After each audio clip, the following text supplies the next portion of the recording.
Salli ala nabiyyina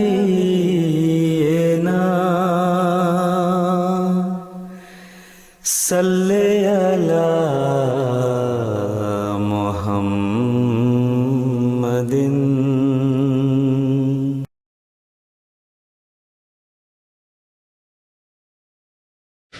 You see, I have very clear views on this and very unpopular views regarding the reaction of the other Muslims who do not belong to my community.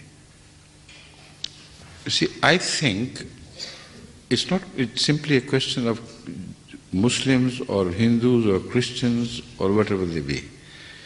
It's a simple question of a sane policy which should be national, which should be based on justice, and which should be applicable in all its detail once the principles are accepted.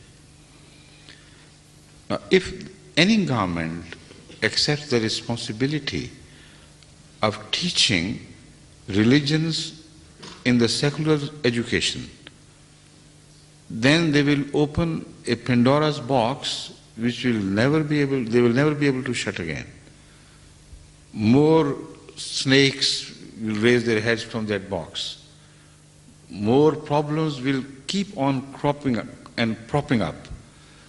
It's impossible to handle an issue which in principle is not advisable, it is not valid in itself. So I reject this demand. And the community, Ahmadiyya community, never makes such a demand anywhere in the world. Why? Because the religion has its own domain. And that domain is nondescript. It cannot be defined according to the number of the adherents, because in most cases the religions are followed very little by its so-called adherents. So the practical working membership is very small as compared to the total number of the adherents of the religion. And then there are denominations within that religion which split their ideology into smaller parts and segments and scenes. So much so that if one is the true representation of that religion, the other is not. They can't be held together simultaneously to be the genuine representations. If Catholicism is Christianity, then Protestantism is not.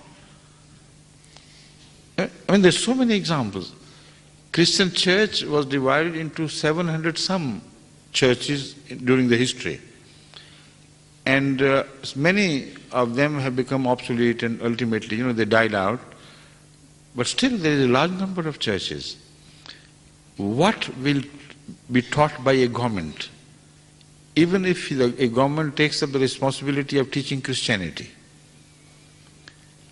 And if there are other students like Hindus, Sikhs, Muslims, Jains, Buddhists, and whatnots, and atheists, why shouldn't they be taught their philosophies? So the question of teaching doctrine, religious doctrines, does not lie within the domain of politics at all, does not lie within the domain of democracy. It should be rejected on principle. It is for the religious denominations themselves, their organizations. After all, they earn a lot of money from their followers. Some money has been turned into real estates like the huge church properties, etc. And some are year-to-year earnings, like many Muslims here go for, with a bowl in their hands, go for financial sacrifices for a good cause. But they are quite rich and they can manage things for themselves. Why shouldn't they take care of their own ideology? Why should any government take interest in their ideology at all, when it is not even practicable for that government to take interest in the ideology of the largest number of its citizens, Christians? when they themselves are nondescript. Nobody knows how many are real Christians and how many are nominal. So this is an issue which is absolutely impossible to accept in principle, and even if you accept it, it is impossible to be implemented. It will create problems, far greater than it can resolve. Now, once the government accepts this and starts making curriculums for Muslim religious teaching in the domain of ideologies and doctrines, the immediate reaction of certain sects would be that you have not represented us properly. You have taken this information from our enemies, and you have not allotted us enough place in that book. And other sects would rise and say, you have not represented us. So it will be a rigmarole of problems which can never be resolved. Hatred will be generated, of course. All your educational houses and schools and seats will become the seats of hatred mongering in the name of religion, in the name of God. So even if you are impressed by the potential of a protest by a community, if they are not, their demand is not accepted, it will be good riddance if you face it now, here,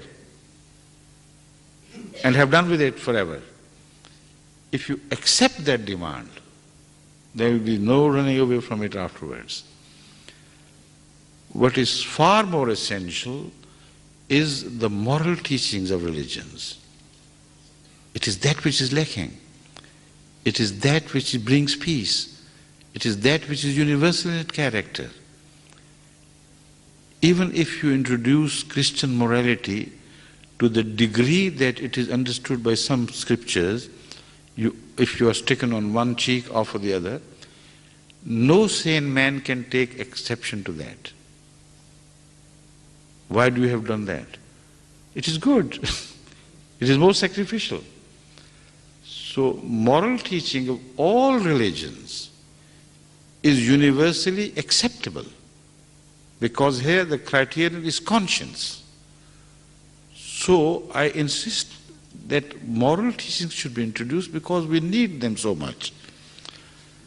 You may not have to give them any title, Christian, Muslim, Hindu. Rest assured that moral teaching will be accepted by all people, whichever religious denomination they belong to. Because the moral teaching of the religions is the only area of religious teaching which remains unanimously accepted, universally accepted. So go for that. That is what we need. That will bring peace. And that's what we need. Thank you.